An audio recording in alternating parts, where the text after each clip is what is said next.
जी नमस्कार, आप सबों का बहुत बहुत स्वागत है आपके अपने वैभव क्लासेस के इस YouTube परिवार पर।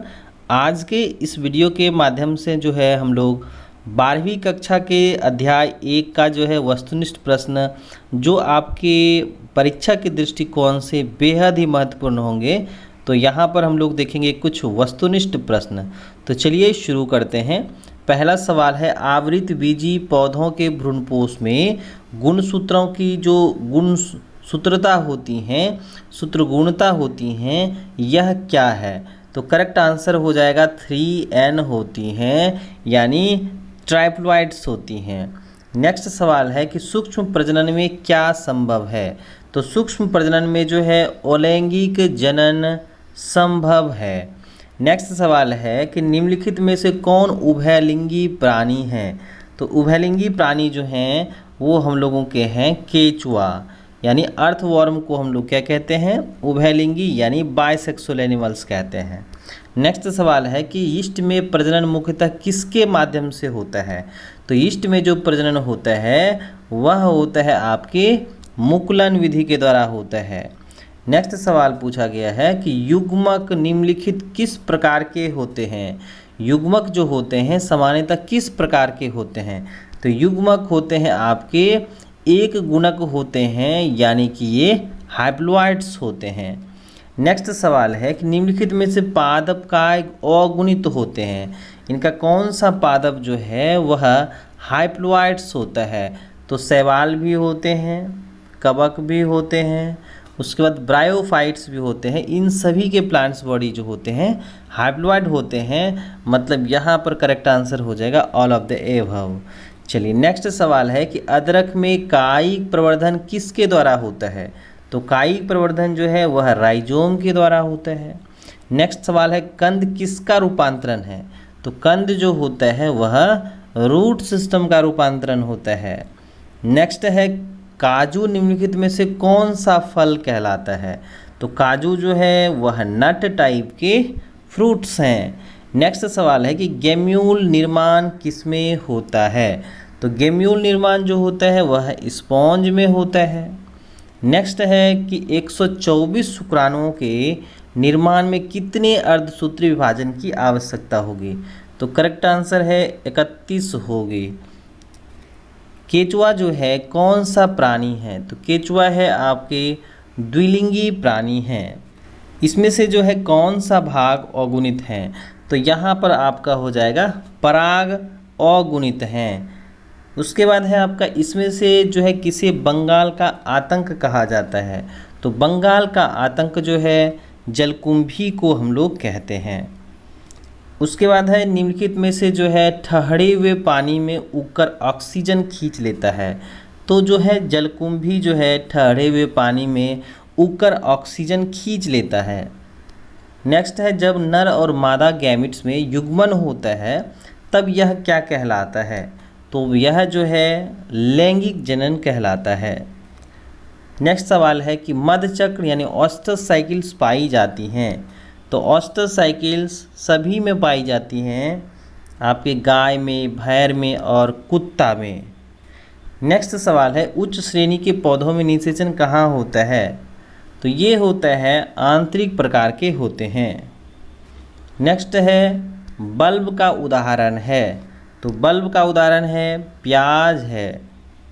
नेक्स्ट सवाल है, स्तनधारियों में निषेचन कहाँ होता है? तो स्तनधारियों में निषेचन जो है फैलोपियन नलिका में होता है। नेक्स्ट है, प्राकृतिक और अनिषेक जनन पाया जाता है। तो आंसर मधुमक्खी में पाया जाता है। द्विनिषेचन का परिणाम होता है भ्रूणपोष होता है। बिना निषेचन के पौधे का उत्पादन किसके द्वारा होता है? आंसर में हो जाएगा कायिक प्रवर्धन के द्वारा होता है। ये परिवर्तन लार्वा को वयस्क में परिवर्तित कर देते हैं, उसे हम लोग कायांतरण कहते हैं। भ्रूणपोष में कितने क्रोमोसोम्स होते हैं? भ्रूणपोष में 3n क्रोमोसोम्स होते हैं। जब संतति की उत्पत्ति एकल जनक द्वारा होती हैं तब यह क्या कहलाता है? तब यह अलैंगिक जनन कहलाता है। इनमें से कौन नर युग्मक से संयोजन कर भ्रूणपोष बनाता है? तो द्वितीयक केंद्रक जो है नर युग्मन से संयोग करके भ्रूणपोष बनाते हैं। स्तनधारी के शुक्राणु के मध्य भाग में क्या पाया जाता है? तो स्तनधारी के शुक्राणु के मध्य भाग में माइटोकॉन्ड्रिया पाया जाता है। चमगादड़ द्वारा जो परागन होता है क्या कहलाता है? तो यह कैरोप्टेरोफिली कहलाता है। जब समान जीव प्राप्त हो सकता है आपके विखंडन प्रक्रिया द्वारा, द्विखंडन किसमें पाया जाता है? तो द्विखंडन अमीबा और पारामीशियम्स दोनों में पाया जाता है। बडिंग द्वारा जनन किस में होता है? तो बडिंग द्वारा जो है जनन ईस्ट में होता है। उसके बाद है जलकुंभी 65,000 से अधिक पौधे कितने माह में उत्पन्न कर सकते हैं? तो करेक्ट आंसर है 8 माह में कर सकते हैं। उसके बाद इनमें से कौन एक बार अपने जीवन में पुष्प पैदा करता है? तो करेक्ट आंसर है बांस। नेक्स्ट सवाल है ऋतुस्राव चक्र किस में होता है? तो ऋतुस्राव चक्र जो है इन सभी में होता है। मनुष्य के युग्मक में गुणसूत्रों की कितनी संख्या होती हैं? तो युग्मक में 46 होती हैं। नेक्स्ट है इनमें से कौन जो है ओविपेरस प्राणी हैं? तो ओविपेरस ये सभी के सभी हैं, यानी कि मुर्गी हैं, सांप हैं और मगरमच्छ, ये सभी क्या करते हैं? अंडे देते हैं। जब निषेचन जीव के शरीर के बाहर होता है तो उसे हम लोग बाह्य निषेचन कहते हैं। युग्मक स्थानांतरण हो सकता है, तो ये जो है सभी के द्वारा हो सकते हैं, यानी जल के द्वारा हो सकते हैं, वायु के द्वारा हो सकते हैं और हवा के द्वारा भी हो सकते हैं। निम्नलिखित में से किसमें बाह्य निषेचन होता है? तो करेक्ट आंसर हो जाएगा मेढक में होता है। इनमें से जो है जल परागन के माध्यम से निषेचन होता है, तो इन सभी में होता है, यानी शैवाल में, ब्रायोफाइट्स में, टेरिडोफाइट्स में। नेक्स्ट है इनमें से कौन उभयलिंगी पादप नहीं है? तो पपीता जो है उभयलिंगी पादप नहीं है। नेक्स्ट है निम्नलिखित में से कौन जंतु उभयलिंगी नहीं है? तो करेक्ट आंसर है घरेलू मक्खी जो हैं वह एकलिंगी प्राणी हैं। पादपों में एम्फीबियंस या उभयस्थानी किससे संबंधित हैं? तो ये हैं ब्रायोफाइट से संबंधित हैं। भ्रूणपोष वाले बीजों को क्या कहा जाता है? तो एंडोस्पर्मिक कहा जाता है। निम्नलिखित में से कौन जलीय जंगली घास हैं? तो करेक्ट आंसर है जलकुंभी हैं। उसके बाद है वायु परागन किस में नहीं होता है? तो वायु परागन जो है सैल्विया में नहीं होता है, क्योंकि सैल्विया जो है वह जलीय पौधा है। नेक्स्ट है निम्नलिखित में से किस पौधों में स्वपरागन होता है? तो द्विलिंगी में स्वपरागन होता है। उसके बाद है अगुणित भ्रूणपोष निम्नलिखित में से किसकी विशेषता है? तो अनावृत बीजी की विशेषता है। उसके बाद है इनमें से कौन कायिक प्रवर्धक नहीं है? तो चल बीजाणु जो हैं कायिक प्रवर्धन नहीं है। नेक्स्ट है इनमें से कौन फल कूट फल है? तो करेक्ट आंसर है सेब जो है कूट फल है। भ्रूणपोष के क्या कार्य हैं? तो भ्रूणपोष को जो है कार्य जो है भ्रूण को पोषण देना है। बीज चोल का निर्माण किससे होता है? तो बीज चोल का निर्माण जो है पेरिकार्प से होता है। भूमि फलनी क्या है? तो भूमि फलनी जो है आपकी मूंगफली हैं। नेक्स्ट है वायु परागन सामान्यतः पाया जाता है। वायु परागन जो है घासों में पाया जाता है। भ्रूण कोश की जो सेंट्रल कोशिका होती हैं वे द्वितीयक केंद्रक वाली होती हैं। निम्नलिखित में से कौन एकलिंगी हैं? तो एकलिंगी आपकी पपाया यानी पपीता हैं। किस फल का बीजचोल खाया जाता है? तो इसमें से जो है सभी का जो है बीजचोल खाया जाता है। परागकण जो है मुख्यतः क्या होते हैं?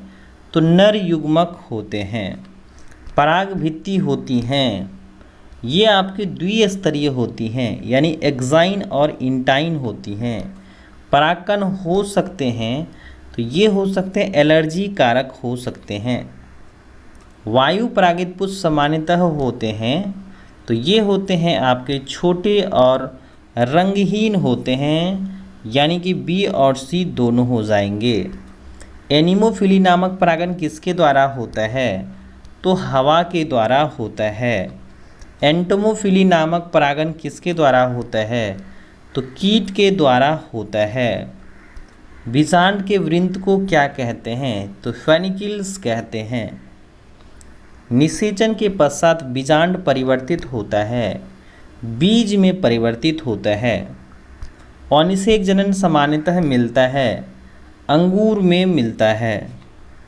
ऑर्थोट्रोपस बीजांड में बीजांड द्वार तथा निभाग होते हैं। बीजांड वृंत से सीधे रेखा में जुड़े रहते हैं। एक प्रारूपिक आवृतबीजी भ्रूण कोश पाया जाता है, 7 कोशिकीय होते हैं। पॉलीइम्ब्राइनी पाई जाती हैं, साइट्रस में पाई जाती हैं, यानी नींबू में पाई जाती हैं। घोंघा द्वारा परागण क्या कहलाता है? मेलेकोफिली कहलाता है। निषेचन की खोज किसने की थी? स्ट्रासबर्गर ने की थी। और नाबास्चीन ने जो है दोहरा निषेचन की खोज की थी। दोहरा निषेचन की खोज की थी। पुष्पी पादपों में लैंगिक जनन में निम्नलिखित में से कौन सा अंग भाग लेते हैं? तो पुष्प लेते हैं। एक प्रारूपिक पुष्प में प्रायः कितने प्रकार के पुष्पपत्र होते हैं? तो 4 प्रकार के पुष्पपत्र होते हैं। पुष्प के नर जनन संरचना को क्या कहते हैं? तो पुमंग कहा जाता है। परागकणों में विशेषकर कौन सा विटामिन होता है? तो विटामिन बी होता है। इमस्कुलेशन किससे संबंधित है? तो इमस्कुलेशन संकरण से संबंधित होता है। और यहाँ पर हम लोगों ने देखा 12वीं कक्षा से जुड़े कुछ महत्वपूर्ण वस्तुनिष्ठ प्रश्न जो आपके प्रैक्टिस और परीक्षा के दृष्टिकोण से बेहद ही महत्वपूर्ण होंगे। और जो बच्चे इस चैनल पर नए हैं, चैनल को सब्सक्राइब कर लीजिएगा, अपने साथी के साथ ज़रूर शेयर कीजिएगा, ताकि आने वाले वीडियो की जो नोटिफिकेशन है और अलग अलग टॉपिक्स पर जो है हम लोग जो है यहाँ पर देखने वाले हैं, तो इसीलिए जो है अपने साथी के साथ भी जो है शेयर कर दीजिएगा। और वीडियो पसंद आया तो लाइक ज़रूर कीजिएगा, कमेंट कीजिएगा, और जो भी ज़रूरत की नोट्स हैं वो आप कमेंट्स करके बता सकते हैं। तो चलिए आज के लिए बस इतना ही। हम लोग मिलते हैं नेक्स्ट वीडियो में एक नए टॉपिक के साथ।